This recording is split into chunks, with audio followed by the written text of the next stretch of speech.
It's about a tightrope walker who lived in France.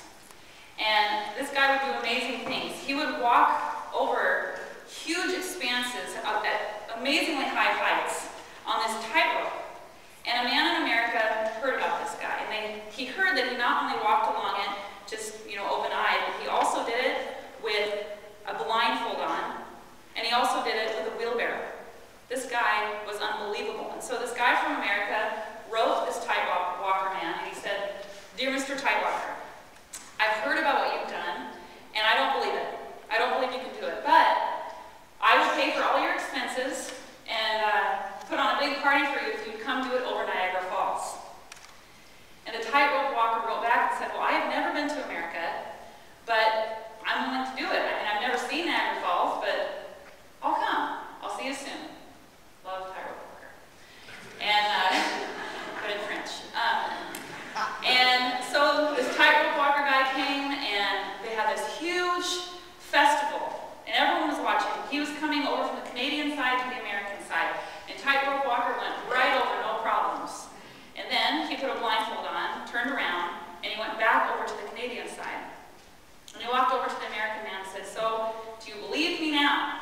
And the American man said, "Well, yeah, I mean, I just saw you do it, so of course I believe you, And the tightrope walker said, "No, really, do you believe that I can do it?" And the American man said, "Yes, I just watched you do it." He goes, "No, really, do you believe me? Get into the wheelbarrow." Now, I don't know if he got into the wheelbarrow. That truly would be faith. And that's our topic today, faith. We just heard from Courtney's lips out of Hebrew 11 what has come to be called the Hall of Faith. It's this list of legendary men and women who went before Paul in the faith, the Apostle Paul. And I use the plural of women, but Paul actually only had one woman on the list, and her name was Rahab. And to be honest, I'm a little disappointed with Paul, because he missed a huge amount of women. He forgot about Sarah and Hagar and Miriam and Tamar and Deborah and Ruth and Naomi and Potiphar's wife. And what about Naomi's wife? I don't know about you, but it would be tough to stick around with a man building a boat where there's absolutely no water. That would take faith. Now, that's just a few of the women that are in the Old Testament, that are in that world. But I am so grateful that Paul included Rahab. And today I'm going to tell you her story, because it's an amazing page, an important page in Israel's journey into the Promised Land, which we heard about last week from Jeff. And it's recounted for us in Joshua 2. I didn't read it for you, but if you want to read it with your life groups or when you get home, you can see if I faithfully tell her story. So that's where you'll find it. And on the other side of the Jordan River, just past this big pile of stones that the Israelites built to commemorate that God brought them thus far, was this big fortified city named Jericho. And the Canaanites lived in Jericho. They were the ones that when Moses and God's people who were following him saw them, they were freaked out. They were scared because they're huge. And so they literally decided to run back into the desert. And they wandered in the desert for 40 years. And now, Moses' nieces and nephews face these Canaanites, but under Joshua's leadership. And they did not want to make the same mistakes as their parents' generation. Aren't we all kind of like that? None of you high schoolers want to make the same mistakes that your parents' generation did, right? None of us want to make the same mistake that our parents' generation did. So we either go out trying to right the mistakes of our parents' generation, or we at least don't make the same ones. See, we all want to live in to these promises of God, of good and love and peace and justice, and we set out on our way of doing it. And that's what Joshua was doing. In preparing to face the Canaanites, he sent 2 spies into Jericho. And being under cover, they went to the place that they could be least noticed, or they'd be inconspicuous. A prostitute's house. I guess a prostitute's house during those days was a highly trafficked spot, easily accessible from the outside world. In fact, this one that Rahab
know what God's people are up to.